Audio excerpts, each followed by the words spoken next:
Hello, gang from YouTube. Colin here. Haven't been on in a while, primarily because I just haven't had a lot to add. I'm not a big fan of just putting videos of me sitting.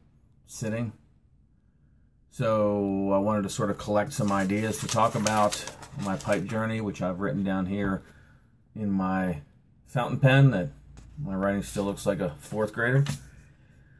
I've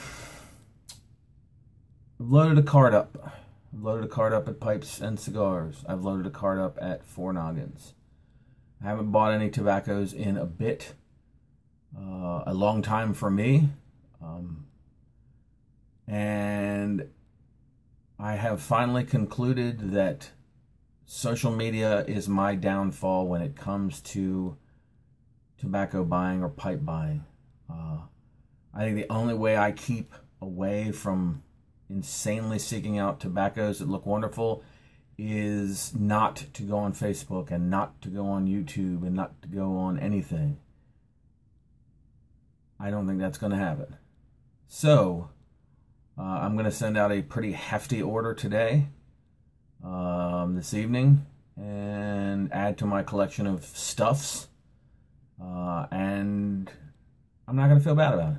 I'm going to enjoy it. It's been a while. I've held off for probably a month and a half, which for me is a long time, especially only being in this hobby for 6+ months now. And I'm going to order some tobaccos that look interesting to me and that some of my friends and people that I respect have suggested, and a couple of others that I've researched myself and have been linked to tobaccos that I've liked so far. Another topic that I want to throw in here is I'm back okay with vapors.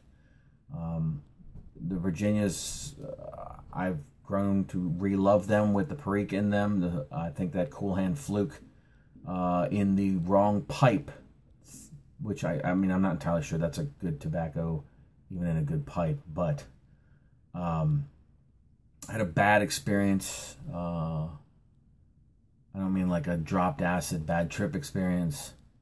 I mean I really didn't enjoy it. It was horrible tasting, and I couldn't put the pipe in the trash fast enough. Not the pipe itself, because that would be stupid.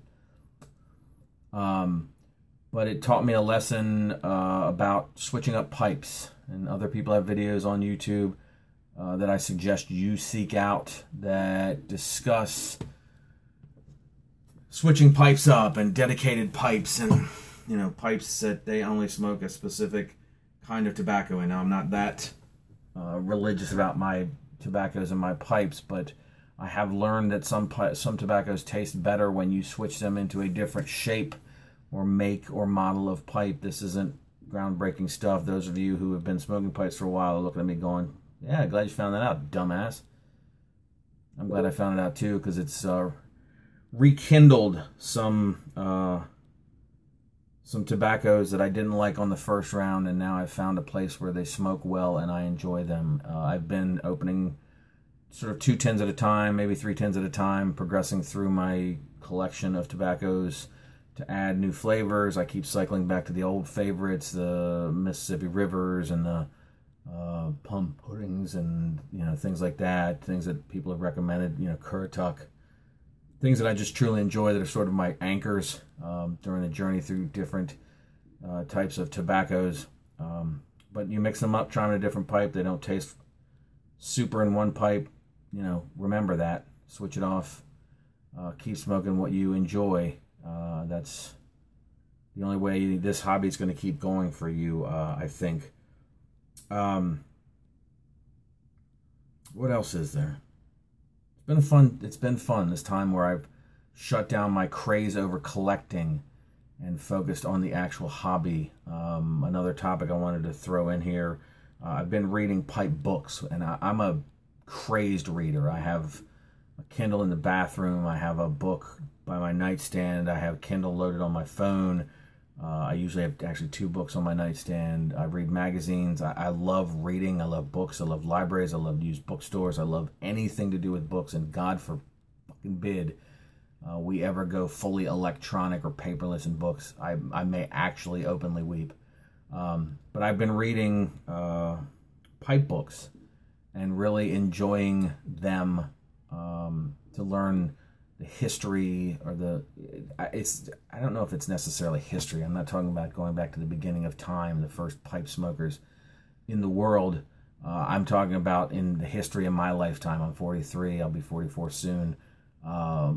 Sort of the pipe things that have gone on since I've been alive, the classic pipe makers, the stuff that I missed out on, unfortunately for me. I don't have the budget to relive or go after those things, but I love to read about them. I love to, read about the craftsmen, the Iverson types, Bo Nord. I mean, just guys that just make this hobby just fascinating. I love to look at their works. And that's not a shot at any of the modern makers. As I've shown you before, Mark Tinsky has become my absolute favorite craftsman. I have a Rick Black that I love. It's just those masters, for lack of a better way to put it, and it may be the appropriate term to put it, they fascinate me. Yes, Konovitz, those guys, just, it's mesmerizing to see, to look at old images of people, when pipe smoking was bigger than it is now, and people weren't shitting on you because you were having a smoke at wherever you were, assuming it's appropriate. It's neat to me. I read In Search of Pipe Dreams by Rick Newcomb. I'm currently reading Still In Search of Pipe Dreams by Rick Newcomb. Jack Hanna, I think is his name, is another book I read. I got them on my Kindle. They're not books that I want to keep on my shelf because I already have 1 billion books on my shelf. But they're on my Kindle so I can go back to them, and they are electronic because that's usually the way I buy sort of periphery books, is on my Kindle. Most of my fiction is on my Kindle. But if you get a chance, pick those books up or pick up pipe books. If you're new to this hobby and you want to learn where this has come from, and it's tough. You read these wonderful tobaccos that these guys talk about that don't exist anymore, stuff that the makers have gone under or shifted their production to somebody else. I actually just lucked into 2 tins of Balkan Sobrani a couple of weeks ago, so I guess that shoots down my theory about not buying tobaccos in a while. Well, I guess this video is apparently a complete fabrication. No, I'm kidding. I forgot about those. It's the same as if Penzance jumps up. I'm going to buy some rapidly just to get some in my possession. But I bought 2 tins of Balkan Sobrani. It's a remake of an old blend that was one of those, everybody loved it. It was the greatest. If you smoked a pipe and you didn't smoke this, then you were completely friggin' clueless. So I got some. I haven't smoked it. I bought 2 tins, one to save, one to try when I get around to it. That's the closest I'm going to get to the roots of the hobby. And I'm, as I've said thousands of times, maybe not thousands of times, but like a bunch of times, I'm into more of the classical stuff, the Mad Men TV show type era, even though I live in an era of a lot of really crazy stuff, and I, have tattoos and blah, blah. I used to have a beard. God, I miss my beard. So anyhow, get the books, read about it, learn about it. You'll be fascinated by it. There's a lot of opinion, some of which you'll agree with. Sometimes you'll find yourself going, God, that guy's a snob, or, whatever. But you know what? It's the same as I said long ago when there was a pipe that I didn't like and I actually subsequently ended up buying one. Who the hell am I to criticize somebody? If you dig it, then dig it. Enjoy it. I'm happy for you finding stuff that you like. I guess if I was Rick Newcomb and I apparently had a bunch of money and could, quest the earth he's a Swedish pipe guy, or a Swedish. What the fuck am I talking about? He's a Danish pipe guy. More power to you. I can't do it, so I got to find, Mark Tinsky, who I love, and I love what he does. A couple other quick topics. I don't want this to run too long. I don't want you guys to get bored with me, which you may already be. So if you're still here, thank you. New favorite right now. If you don't have this, get this. It is fucking delicious. Virginia. I won't read a whole, I don't even know if there is a whole description on here. It's really neat stuff. It's almost a giant roll in there. I think some people have talked about getting single flakes. This is actually probably 3 or 4 and then some loose stuff that I've pulled off. This stuff is delicious. It burns a little hot, but God, it is tasty. If you get a chance to get some, get some. It's Rattray. I don't know how you pronounce it. I need Alec to correct me. Eastern Gray, who's enjoying his vacation, I believe. Get some of this. Another interesting pipe topic that I've come onto, and I want to show this because this, I didn't do a Yabo on it because I just didn't want to do a Yabo. I got this in my contest victory from my friend Philly Pipe Smoker. This is the 2000 version. 2000. Boy, he would have been the greatest guy on earth to have sent me a 2000. I don't even know if they made this in 2000. I don't think they did. Maybe they did. Who knows? Anyhow, I really appreciate the win, Philly Pipe Smoker, the contest. This is 2013 Christmas Cheer. And I'm a McClelland's fan. I like it. Frogmorton Cellar was my first tobacco that I tried.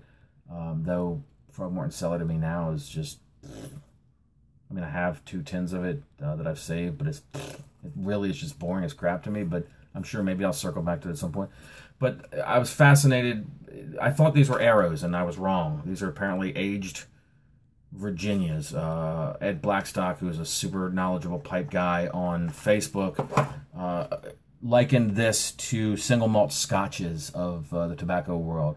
It's hand-picked small batch Virginias, and if you like Virginias, and I'm currently going through a love of Virginias, maybe it's the summer, other people's discussions, not mine, look for those videos. But they're aged apparently for some period of time, 6-7 years, then they're tinned up, and people go crazy over these. And I was like, what the hell is going on? Why is this the be-all, do-all of tobacco? And it's sort of just, I've come to discover fairly quickly, it's sort of a fun of the hobby. It's one, it's like the annual Peterson St. Patrick's pipe. Some people go wild. God, I can't wait till that comes out, or whatever. It's something to look forward to. I haven't opened this. It's 2013. It's actually 2015, but this is 2013. I don't know if I'm going to open it for a while, but I'm going to get 2 tins of 2015, one that I can try and one that I can sit next to this one. This is the cool stuff in this hobby that you should experience, I hope. I'm learning to experience it, and people speak very highly of these. Everybody seems to have them, and I kept seeing them. I was like, why do you guys want a bunch of Christmassy crap that tastes like gingerbread men with, white fluffy beards and whatever? And I love Christmas, don't get me wrong. It's one of my favorite times of year. Then I realized it's not an arrow, and it suddenly became more interesting to me. I did a little, I don't know what's going on with my eyebrows, both of them going at the same time. I meant to do one to look profound. So I'm fascinated with this now. So I'm going to get the 2015. I don't know how far I'm going to pursue that, but it's another of the learning things that I've come up with in this hobby that I want to share with you guys so that you pick up something from me if you didn't know about it. If you did know about it and you're sitting there going, God, you're an amateur, that's cool too. You stuck it out 13:23 at this point, so thanks for sitting through this. So learn about the hobby. Watch guys who know, guys who can teach you about everything. There's just so much knowledge out there. So many people I discover every day on YouTube or anywhere on the internet who can teach me and give me more and more information. But that's why I don't do a lot of sit here and ramble videos. It's been probably almost a month since I've done one of any kind. I collected topics to sort of share some thoughts with you. So I hope you guys pick up something from my thoughts and what I've learned. Again, 6+ months of this. My brain is swelling, and I hope it keeps swelling. I hope I never stop learning about what our hobby is and what it means to us, and where it can go from here. So hope you guys have enjoyed. I'd like to hear your thoughts. I'll keep watching your videos. I'll keep posting mine when I have something relevant to contribute more than just me sitting out having a pipe, and because I just don't think I'm that interesting. And that's not a shot on people that are that interesting. Thankfully, you're out there, because otherwise I'd have nothing to watch on a daily basis when I should be doing work in my office. So anyhow, enjoy. Good smokes, or whatever cliche smoky thing I could say. Take care.